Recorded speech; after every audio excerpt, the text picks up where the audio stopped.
What's up everyone, welcome to the channel. Appreciate you guys checking it out.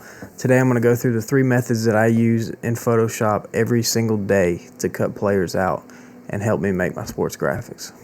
First method I use for cutting out players is the quick select tool. Quick select tool can be found on the toolbar, 4th tool down, right click to make sure you have the quick selection and not the magic wand. Next, come up to your top toolbar, hit select subject. Now Photoshop is going to do the work for us and outline this player.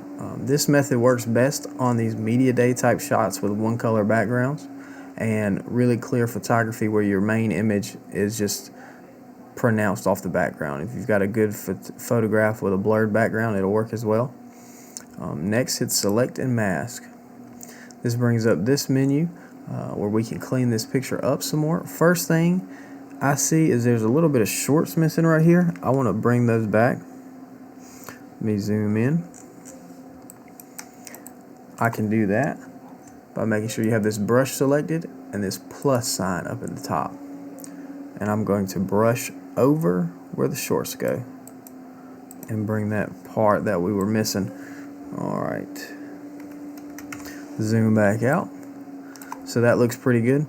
Okay, now we're going to go over here to the right, use these settings to clean it up. I like to always use the smart radius, and it does a really good job with picking up little pieces of background out of the hair and little corners that gets missed. Usually somewhere from 4 to 7 pixels is what I like to do. Be careful from overdoing it. It'll delete some of your picture. Smooth, I always smoothen it a little bit. It's going to do exactly what it sounds like. It's going to avoid any rough, jagged edges you'd have on your cut. This one looks pretty clean. And then lastly, go to Shift Edge and pull that in some. Every picture is going to be different, but as you can see, if you push it all the way up, it adds some of the background back. If we pull it in, it's going to take away some of the background. Hit OK. Alright, and our cut has been made. Now to finalize, we're going to come down to our Layers toolbar and create a layer mask. It is the 3rd one. It's a rectangle with a black circle inside of it. Hit it, and now we are good to go. We have our fully cut out image right here, ready to place into a template or add to a graphic. The pen tool. I'm going to go through and show you the pen tool. This is the longest method I know of, but by far going to give you it's the most effective. It's going to work in any situation, no matter how good or bad the quality of your picture. No matter what type of pose, you can cut out anything. If you can learn how to use the pen tool, you'll never have a situation where you can't get a clean cut. It may take some more time, but it will always be there for you when you need it. Key is to zoom in a lot. I usually go anywhere from 250 to 500. Let's say 350 on here. P is also the shortcut for pen tool if you were interested. But the way it works, you click, it's going to add this blue circle right here. That is an anchor point. When you click again, it is going to add a connecting anchor point. And the way that works is you can click, hold, and drag to kind of manipulate the angles that you're taking. This is going to be all about trying to get really smooth with the angles you're creating.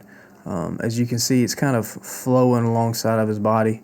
So when you click and drag and pull, your next anchor point is going to kind of wrap with that one. So they kind of flow together. It just takes a lot of practice, really. It is not by any means hard, but it does take some practice to get used to how those anchor points behave with each other. So just get some images that are you can't use the quick select on and practice. And I try to avoid this when I can. If I can get quick select to work, or my last method I'm about to show you to work, I will not use the pen tool, but there are a lot of situations where it's the only option you have depending on your photo that you're working with. And it's a good skill to have. It can transfer over to many other things. But as you can see, it's a little tedious, takes some time, and it's also a little boring to watch. So I'm going to fast forward this, and I'll show you the finished product.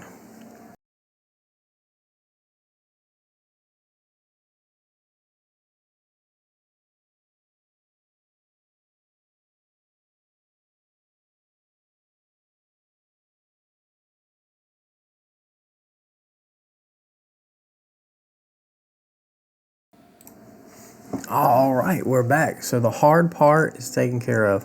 I have created anchor points going all the way around the body. And now to make our selection. Right click inside of your anchor points, make selection. Your make selection screen is going to come up.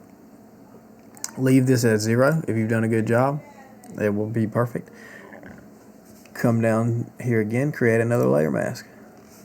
And we have our image cut out and ready to go. Last thing I'm going to show you is a little trick. I have learned to quit trying to wrap my pen tool around the basketball, and instead I have learned a different way of doing this. Come over here to your toolbar, get the ellipse tool, create a circle, get it just about around the size of your basketball, make it a bright color, and lower the opacity. Now zoom in a decent amount. I'm at 250 here. This looks pretty good.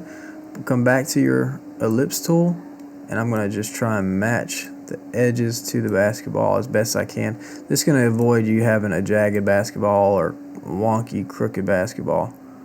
Even if it's not quite perfect, we'll get rid of most of the background, and it will be round.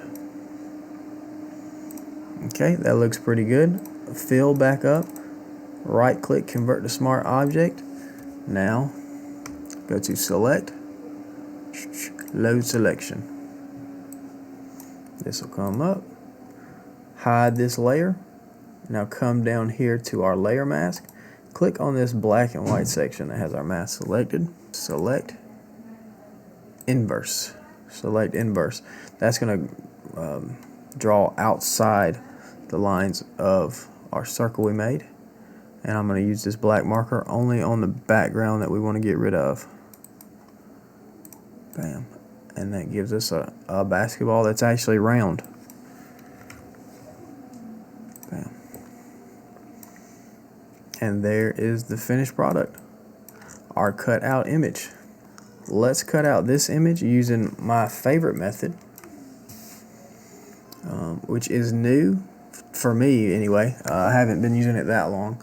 It's actually a plugin called Remove.BG. If you go right here to browse plugins on your top keyboard, you can find it. But I've got it right here, and it's inside my Photoshop. It's a one-click. Push this blue button that says Remove Background, and it does the rest for you. It creates the mask.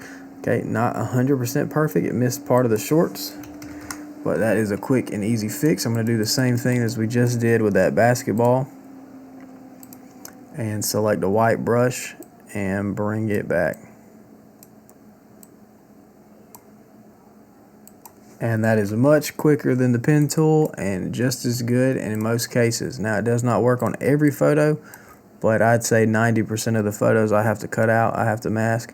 It works pretty well. And that's good to go right there. Let's just, for sake of the video, let's see how it would work on this. It's a pretty powerful tool. I think it's going to cut this image out pretty well. Remove background.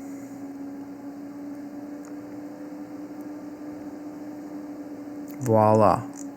All that I just spent 10-15 minutes doing, it just did in a matter of seconds. Now, it does cost a little bit. You have to pay for these credits.